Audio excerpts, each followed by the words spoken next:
As other honourable members have already mentioned, this bill will determine the future of agriculture for decades to come, and so it is absolutely crucial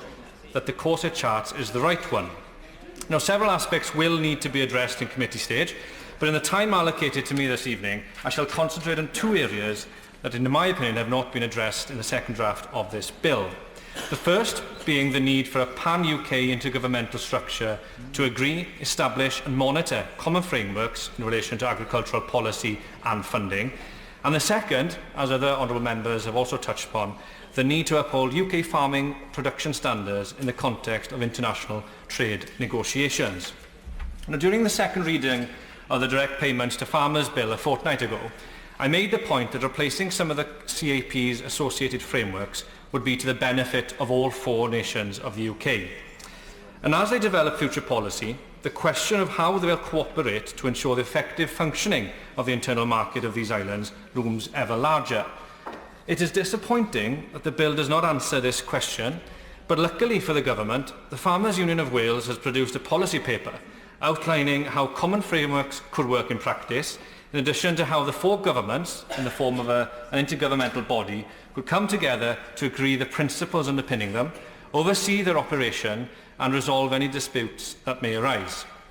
Now, agreeing common objectives need not limit the ability of any government to tailor policies to best support their respective industries, but by establishing common parameters and thresholds, damaging market distortion and disruption to supply chains can be avoided. And this is not an academic or hypothetical concern. Reflect for a moment on the consequences of the BEW review into allocations for UK agricultural funding, which over the next 2 years will see average annual Scottish and Welsh farm payments diverge to about £16,200 a year, or 175%. Or consider this bill, which offers Welsh ministers scope to maintain financial assistance to farmers in the form of the basic payment scheme, in a way that is not replicated for farmers in England, and which is not even needed for Scotland. So there are already signs of divergence. The only question is how harmful the distortion it will cause. Now, there is also danger from divergence in other areas, such as the equivalence in terms of standards, labelling, the eligibility rules for different schemes, rules defining what constitutes a genuine farmer eligible for support or interventions, or the rates at which direct support, environmental payments, payments for providing public goods and other interventions should be capped. Agreeing common parameters in these areas will ensure a level playing field for farmers across the UK and should be prioritised in this bill. Mr Deputy Speaker, in the time that I have left this evening, I will now turn to address the issue that has already been discussed this afternoon, that of a lack of a commitment in this bill to uphold farming production standards in the context of international trade negotiations. Now, in this regard, I support the efforts and the comments of the NFU, and in particular their call for a standards commission to ensure that any imports meet the standards of UK products. And I suppose it is quite disappointing that this bill and this debate this evening does not give us an opportunity for a detailed and meaningful discussion on what sort of standards or outcomes we wish to see in international trade negotiations, or how best to determine equivalence and what we actually mean by the word. And instead, it seems as though we must persuade the government of the importance of making such a commitment in this bill, and of the futility of developing a comprehensive and ambitious domestic policy whereby our farmers produce quality food in a sustainable manner, only for their efforts to be undermined by the importation of products not produced to equivalent environmental and animal welfare standards.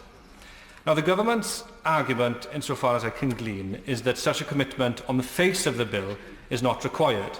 and that instead we should take ministers at their word. After all, as has been already mentioned this afternoon, it was a manifesto commitment.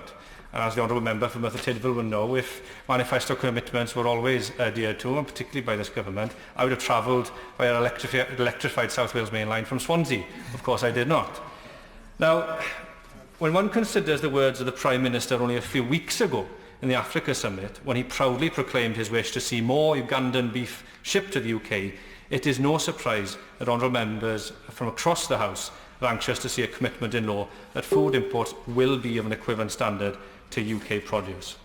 And while it was good to see the Prime Minister recognise in his written ministerial statement today the importance of maintaining existing sanitary and phytosanitary measures, in stating that it is a Canada-style free trade agreement, the goal of the government,